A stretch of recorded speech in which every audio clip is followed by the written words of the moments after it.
You want to play games? Okay. I'll play with you. Come on. Okay. You want to play rough? Okay. Uno. Say hello to my little friend.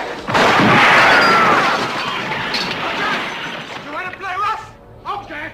CinemaScope. Yeah. Cine en formato radio. Y volvemos al aire nuevamente aquí en CinemaScope, cine en formato radio. Y volvemos al momento de las entrevistas, cosa que habíamos dejado en cierto momento. Yo quiero decir, nos tomamos unas vacaciones de Sí, de absolutamente. Eso, y elegimos minuciosamente aquellos personajes, aquellos artistas que han sido parte de las entrevistas. El señor Patricio Vega ha sido uno. El gigante Nicanor Loretti, que ha estado las 2 horas sentado aquí. Ariel Buenograda ha salido por teléfono también. Y este es el momento para sacar a alguien más. A un guionista. A alguien con un largo historial, tanto en cine como en televisión. Estamos hablando del señor Sebastián Ronstein. Bienvenido. Buenas noches, ¿cómo te va? Bien, todo muy bien, escuchándolos por ahí findialradio.com.ar y la verdad bastante bien, ¿eh? Muy bien, hasta ahora te va gustando. Sí. Eso está bueno, porque nunca está bueno que un invitado esté escuchando el programa y diga, este programa es una mierda, y directamente descuelgue el teléfono. No, realmente no, tal vez pasa que si me hubiese parecido eso, me llamás y no me encontrás. Pero claro, la verdad es que lo que vengo escuchando, bastante interesante. No tenía conocimiento de esta radio y la verdad que suena bastante bien, ¿eh? Excelente, gracias Sebastián. Sin embargo, nosotros sí teníamos conocimiento sobre tu carrera y lo veníamos hablando con acá el compañero Julián Iñiguez. Mi nombre es Cristian, hemos dialogado en oportunidades breves. Pero bueno, como decíamos, te hemos seguido un poquito, estamos bastante atentos a lo que se viene, a la nueva película en conjunto con Seba de Caro. Ajá. Pero también hemos husmeado un tanto en tu carrera, hemos visto aquellas adaptaciones bastante buenas, digamos, comparación, digamos, lo difícil que hubiese sido llevar una sitcom al mundo de la Argentina, de verdad, exitosísimas sitcoms, y por supuesto, bueno, ni hablar recortadas, ¿no? Pero bueno, podemos arrancar por algún lado como para empezar a sacarnos esas dudas que tenemos ante tu gran laburo. Bueno, gracias, muchas gracias. Por donde quieran, empiecen. Bien. Estaría bueno arrancar con el temita bastante extraño de la adaptación de una sitcom acá al público argentino. ¿Cómo entra? Primero, ¿cómo llega todo eso? Y después, ¿de qué forma podés realizar ese laburo? Bueno, eso llega medio de rebote. En realidad, cuando se estaba armando el equipo de adaptadores de La Niñera, el que estaba encabezando ese proyecto, Axel Kuchevaski, a quien conozco desde los 12 años más o menos, y me llamó para ver si quería formar parte. Me parece que sobre todo en base a la cultura nerda que tenía, en sí que tengo todavía, y creo que eso era como el aval como para poder ser parte de ese equipo. Obviamente dije que sí, y en La Niñera y estaba en lo que se llamaba la primera línea de adaptación, que era básicamente recibir los guiones en inglés, traducirlos al castellano y tener ya cierta libertad para adaptarlo como uno quisiera. Y como laburo fue espectacular. Ese que fue el primero de adaptación que hice fue muy interesante porque más allá de lo que después quedaba porteñizado o adaptado, tuve la posibilidad de leer de primera mano todos los capítulos en inglés de La Niñera, que más allá de los gustos personales, porque a mí como sitcom no era una sitcom que me gustara, los guiones eran extraordinarios, o sea, un nivel de precisión impecable, y desde ese lugar era como muy interesante tener acceso a ese material. Fran Drescher, una abonada, ¿no?, a la sitcom, que en este momento tiene un Happily Divorced, creo que se llama, la serie que tiene actualmente, que imagínate lo mala que es, que no supera a La Niñera. Es bastante fulerita en este caso. La Niñera, todo el mundo sabe, garpa más en latino que en inglés. Todo el mundo lo sabe. Totalmente. Estoy de acuerdo. Totalmente. Recordemos que en un momento se quería instalar no recuerdo qué comedia nacional. Se quería instalar a Alejandra Magluf como un supuesto look de Nani, pero bueno, finalmente se dio con un papel bastante interesante como es el de Florencia Peña en esta tira exitosísima y buenísima, como decíamos, lo jodido que es por ahí llevar a la Argentina un formato como el sitcom, ¿verdad? Sí, había también una cuestión de fe. Había algo, en realidad tenía que ver con que estaba en un punto escrito para una generación, supongo yo, digamos, yo lo escribía en base a las cosas que a mí me gustan. Y mismo el trabajo posterior, que fue una adaptación de una serie que se llamaba ¿Quién es el jefe? O sea, que ahí yo ya estaba como cabeza de equipo, del equipo de adaptación. Básicamente lo que yo percibía en cuanto a las cosas que iba escribiendo y lo que iba recibiendo en principio de la productora del canal que producía el programa, era que en realidad la gente que empezaba a ver esto tenía ya una cultura previa que tenía que ver con las sitcoms originales. O sea, había un tono que no era real, pero que era como un código que era fácil de aceptar. Sí, de todas formas, hay algo que cuando vos estás adaptando una sitcom, o cuando lo estábamos haciendo, que vos tenías como un aval, porque ya existía algo previo que había sido como, estaba probado que funcionaba. Y de hecho la única vez que recuerdo ahora, porque después empezó algo muy loco, que es que se empezaron a disputar el trofeo de qué es una sitcom, que no, nosotros hicimos una sitcom en el 84, o sea, siempre, o sea, parecía que lo que importaba era quién había sido el primero pero cuando se intentó hacer una sitcom original no fue muy alegre, digamos, ¿no? yo creo que, disculpa. Sí, no, que era una que se hizo con Florencia Peña un par de años después de La Niñera y que no Casados con hijos. No. Señora Camas. Sí, no, previo a eso, se llamó Una de Dos, se llamaba. Ni siquiera quedó en la memoria. ¿Cómo? Estaba Pipo Luque. Estaba Pipo Luque y Fabián Vena. Y Fabián Vena, exactamente.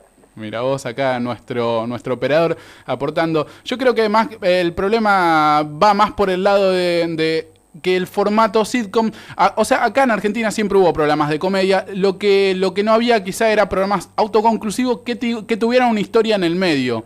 Siempre... Totalmente, pero te sumo una cosa más a eso, que las sitcoms en su país de origen, en Estados Unidos, son semanales. Sí. Y son de 20, como mucho, de 24 capítulos por año. Entonces cuando vos estabas te sentabas a empezar a pensar qué nivel de adaptación y qué cosas ibas a adaptar, había una cuenta que era muy muy clara. La niñera duró creo que en el original 8 años. Sí. ¿Okay?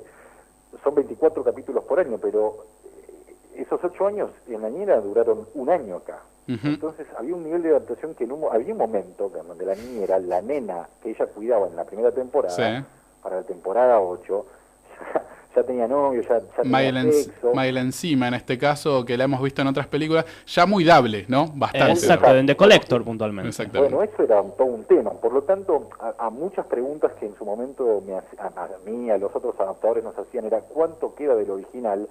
Y mi respuesta en un momento dije, bueno, estaba tan cansado de responder eso, porque era una respuesta larga, porque no era una traducción, era una adaptación. Entonces, el paralelismo que a mí más creo que más se asemeja es que es lo mismo que le pregunto a un actor cuánto del actor original está haciendo. O sea, vos agarrás el material y además de adaptarlo a lo que era la idiosincrasia que te rodea, también es tu visión de esa adaptación. O sea, yo no la hice igual que lo hubiese hecho otra persona, justamente porque cada uno tiene su visión del mundo, su visión del humor. Desde ese lugar era un trabajo arduo y muy intenso, mucho laburo. Y aparte, justamente por lo que decíamos al comienzo, era algo que iba todos los días, a diferencia de allá, Estados Unidos, que era semanal. Entonces era mucho laburo para todos, para los actores también. Exacto, la generación también de los 90 se ha criado un tanto, o al menos una cantidad, no vamos a generalizar, pero sí una cantidad importante con el cable, ¿verdad? Y el acceso a series desde Mad About You, Friends, en fin, un montón de sitcoms que tal vez hicieron un gran trabajo previo a poder digerir el formato sitcom en la Argentina, ¿verdad? Absolutamente, sí, claro. Eso ayudó bastante y tal es así que hoy en día, es un formato que todavía sigue muy vigente en Norteamérica y aquí estaría bueno por ahí ver un poquito más. Se ha cortado tal vez ese vértigo, ¿verdad? Lo que de pasa series. es que la producción acá tiene mucho que ver con el mercado también. Eso es algo que a la larga lo fui entendiendo.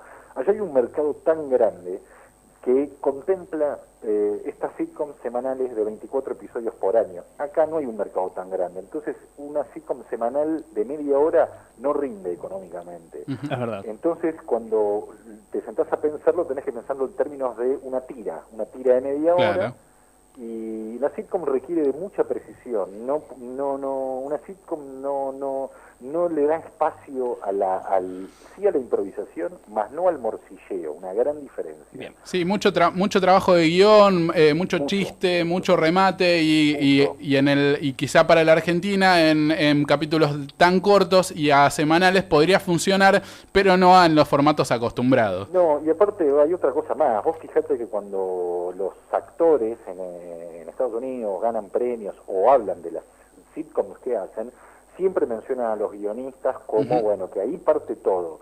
Acá no pasa eso. Acá el mérito es de que los actores mejoran los guiones siempre. Eso, más allá de la disputa de vanidad o de ego que tenga, eso sí habla de una forma de trabajar que es muy equivocada. Sí, yo creo que también tiene que ver con el espíritu de la comedia franchelesca, quizá, o me iría para el lado de Olmedo, en los cuales los guiones capaz que no importaban tanto. Lo que importaba más era cómo el actor te hacía reír.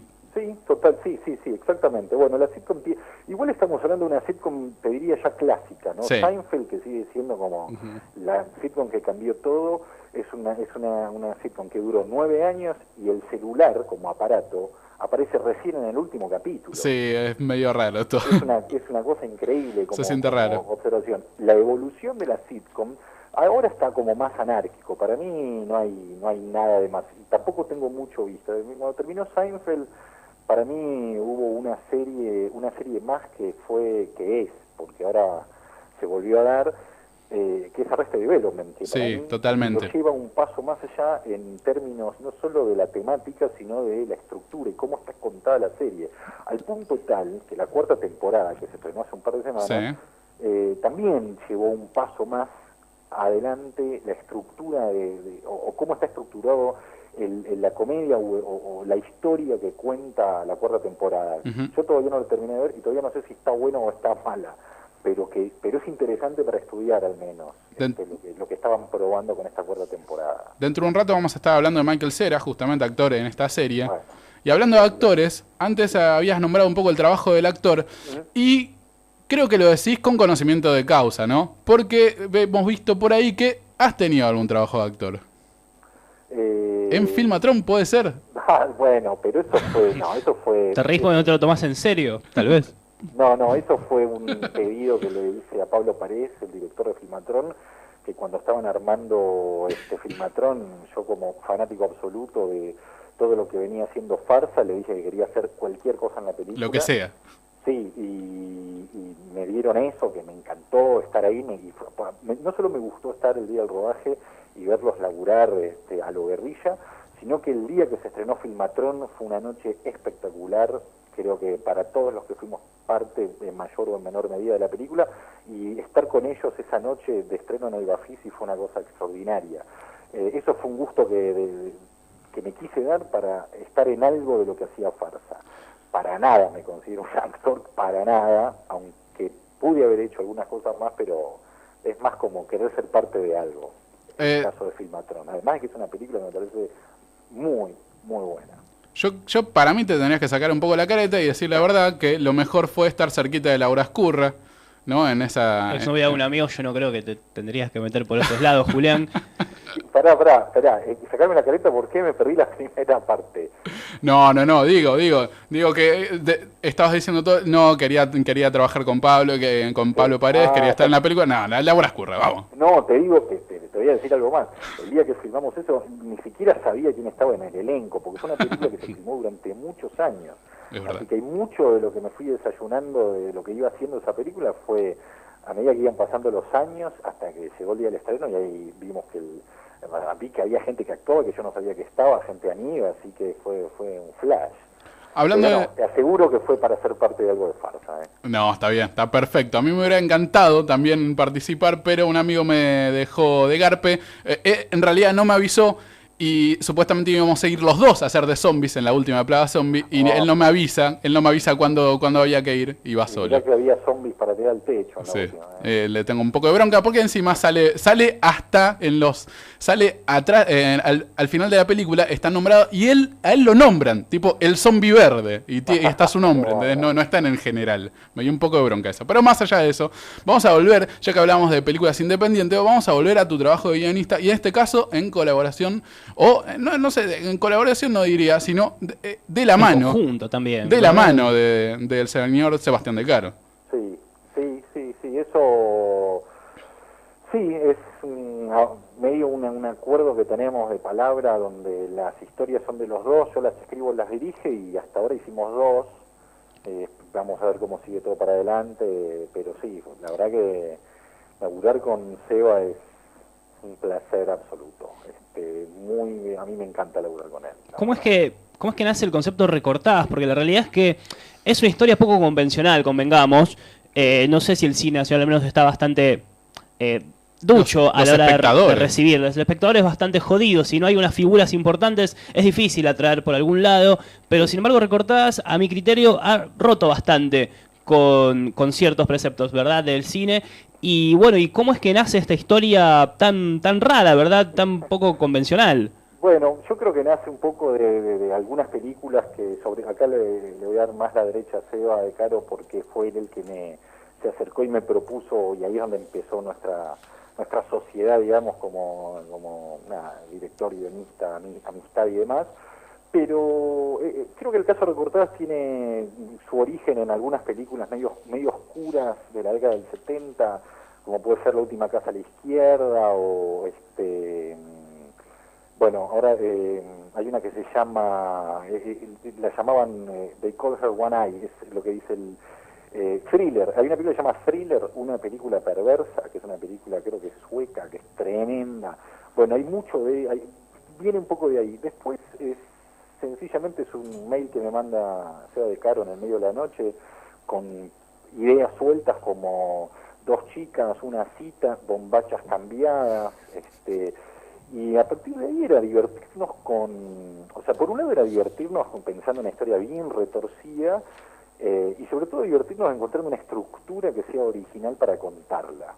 De hecho la película tiene eso, tiene una estructura está dividida como en tres partes. Hay un primer momento donde venís siguiendo un personaje que es esta chica que quiere ser estatua viviente, después la película para y se va a otro lado, aparece una voz, sí. Es bastante anárquica. Total, el viaje.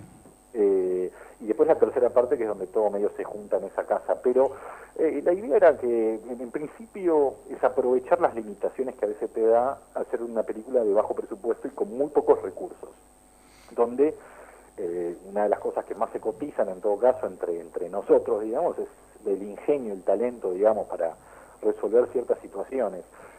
Recortadas es un ejemplo perfecto de eso, al punto tal que hubo cosas que como no nos dejaron muy conformes, y no voy a entrar en detalles por respeto a la gente que laburó, hubo cosas que se subtitularon y se llevaron al alemán y al italiano para sí, definitivamente decir, bueno, esto es si Tarantino revisa el Grindhouse, nosotros revisamos a Tarantino revisando el Grindhouse. Y es un poco ese es el concepto de Recortadas. Para mí, después entra un trabajo que es fundamental cuando uno escribe, que es que vos entiendas,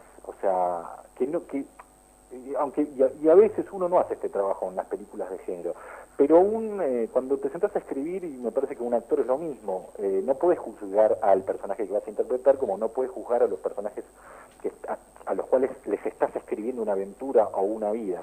En ese caso, el malo, para dar un ejemplo bien práctico, el malo de Recortadas, que se llama Pompeyo, es tremendo, es un malo, un nivel de perversión y demás, pero uno de los desafíos para mí era justificar, porque, desde el lugar del tipo, cómo este tipo explica lo que hace y por qué para él está bien. Y para mí esas son las cosas interesantes a veces cuando te metes a desarrollar cosas que a priori te dicen, esto es muy oscuro, esto es muy perverso.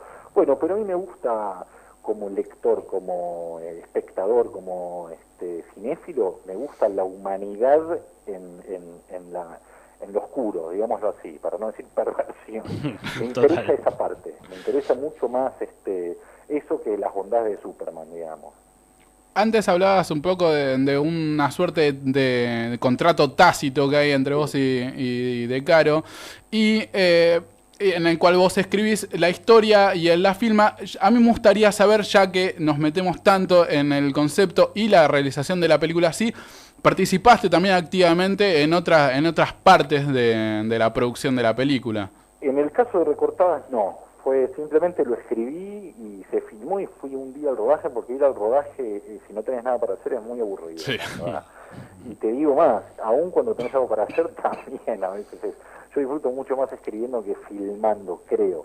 Pero en el caso de 20.000 besos fue diferente. Primero porque nace de un lugar diferente al de Recortadas. 20.000 besos es una historia de amor basada, podemos decir, en ciertos hechos reales que han sucedido a De Caro y a mí, en charlas que hemos tenido y demás. Y desde ese lugar, cuando le empezamos a pensar, siempre tuvimos como la idea de que era un camino para hacer juntos, digamos, ¿no? En ese sentido, ¿me entendés? Participé prácticamente casi de todo el proceso hasta la postproducción. Ahí yo ya está en manos de otra gente, pero digo, era algo que lo íbamos a encarar como Recortadas, y cuando terminamos de trabajar el guión, cuando el guión estaba en su primera versión terminado, nos dimos cuenta que era un guión que pedía otra cosa, pedía otra estructura, pedía que se haga bien, pedía que se hiciera con más recursos que Recortadas, eso quiero decir. Para lo cual nos fuimos a la pesca de, bueno, qué actores quisiéramos tener. Y a veces con De Caro nos divierten ciertos conceptos, como que nos gustaba tener a Eduardo Blanco porque nos imaginábamos el cartel que dijera y Eduardo Blanco como el jefe, y lo logramos. Así que de repente nos gustan esas cosas, meter ahí en el medio, y el cartel, cuando aparezca su nombre, el nombre de Eduardo en la película, es Eduardo Blanco como el jefe, un homenaje al Superagente 86, que no tiene nada que ver con la película, pero, o sea, desde ese lugar de 20.000 besos me quise estar involucrado, y a veces en proyectos que son tan personales, si vos no te metés y hay algo que te empuja a vos a empujar, a veces las cosas no van para adelante o tienen otros tiempos. Así que la película se estrena en septiembre y fue la verdad que un laburo muy arduo de muchos años, al punto tal que tenés que preguntarte todo el tiempo si estás enamorado de lo que estás haciendo, porque si no es como casi sádico, si no tenés algo que, yo qué sé, un norte de cierta alegría a donde ir. Una relación larga y bueno, con pocas relaciones sexuales. Básicamente mi matrimonio, ¿no? Hasta este momento. Bueno. Lo digo yo. Me parece muy mal, Juli, que hables de nosotros al aire de esa manera. Pero bueno, un elencazo, 20.000 besos, Laura Escurra, Eduardo Blanco, Alan Zabac, Naya Aguada, Clemente Cancela. En fin, un elenco tremendo para sustentar esta historia. Cornaz, el protagonista, perdón que lo mencioné. Sí, Walter. El protagonista de Filmando. Walter Cornaz, definitivamente. Pie de farsa. Y aparte estuvo en Germán Últimas Viñetas, esta serie que se estuvo dando hasta hace poco sobre Westergel. Bueno, Walter Cornaz es el protagonista absoluto y está bárbaro en la película. Perfecto, entonces dijimos para septiembre estaría ya en cualquier sala de este país, esperemos que muchas. No, esperemos que no. No, ¿te parece? Eso juega en contra a veces. ¿En serio? Un equilibrio, viste, muy fino entre cantidades sanas, espectadores que tiene que meter. O sea, igual justo esa es la parte en la cual yo no estoy participando. Ajá. Y estoy más escuchando y tratando de aprender un poco cómo se piensan esas cosas, porque la verdad es que es tan abstracto en un punto y vos no sabés cuánto estás soñándole arriba, cuánto estás soñándole abajo, si te estás haciendo el tonto con las expectativas que tenés, si son reales. O sea, ahora sí entramos, yo por lo menos te puedo hablar de guión, de dirección, hasta de actores y demás, pero en lo que tiene que ver con el lanzamiento de la película no tengo la menor idea, así que estoy ansioso por saber cómo es toda esta parte. Yo te diría que le sumes expectativas, porque desde acá, de Cinemascope, vamos a estar metiéndole mucha onda a la difusión de esto. Total. Así que mantengamos en contacto, Bueno, y cuando vaya llegando la fecha, un montón. cuando vaya llegando la fecha, vamos a hablar de vuelta. Ningún problema, cuente conmigo. Muchas gracias, Excelente. Sebastián, por esta comunicación. La pasamos muy bien, espero que vos también. Sí, yo también, me gustó mucho lo que escuché de la radio, y así que, bueno, que sea todo para mejor, y cuando quieran volvemos a hablar. Bueno, quédate escuchando, que enseguida vamos a seguir con el especial de hoy. Y bueno, de vuelta, muchas gracias por la comunicación. Gracias a ustedes. Chao. Sebastián Rostein ha estado aquí en Cinema